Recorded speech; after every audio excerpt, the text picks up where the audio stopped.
2024-এর 5 August Sheikh Hasina পালিয়ে গেছে ভারতে। সেই সাথে হারিয়ে গেছে অসংখ্য নামফলক, তারও একটি উদাহরণ। তবে হঠাৎ করে চার হয়েছে কক্সবাজারের বিভিন্ন এলাকায় জয় বাংলা লেখা।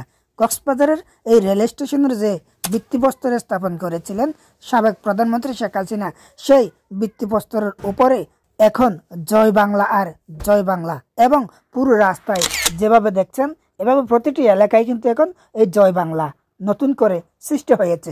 এগুলো কারা করছে, কিভাবে করছে, কখন করছে এখনো পর্যন্ত কেউ হয়তো দেখছে না, কিন্তু পুরো কক্সবাজার জেলায় এখন ছড়িয়ে ছিটিয়ে যাচ্ছে এভাবেই জয় বাংলা এই স্লোগানটি। এটি নিষিদ্ধ করার প্রক্রিয়া চলছে, তারপরেও এখন কক্সবাজার সহ বিভিন্ন এলাকায় কিন্তু এই জয় বাংলা স্লোগানটি নতুন করে জন্ম নিচ্ছে, নতুন করে আলোচনায় আসছে। কেন, কিভাবে, কারা দিচ্ছে এই জয় বাংলা লেখা, কেন, কি উদ্দেশ্যে এই জয় বাংলাটি লিখে দিচ্ছে? তাহলে কি বুঝতে হবে পালানো সরকার আবারও পুনরায় স্থলাভিষিক্ত হতে যাচ্ছে, নাকি অন্য কোনো রহস্য এর ভেতরে? দেশের পরিবর্তনে, কালের বিবর্তনে হারিয়ে যেতে বসেছে এই জয় বাংলা।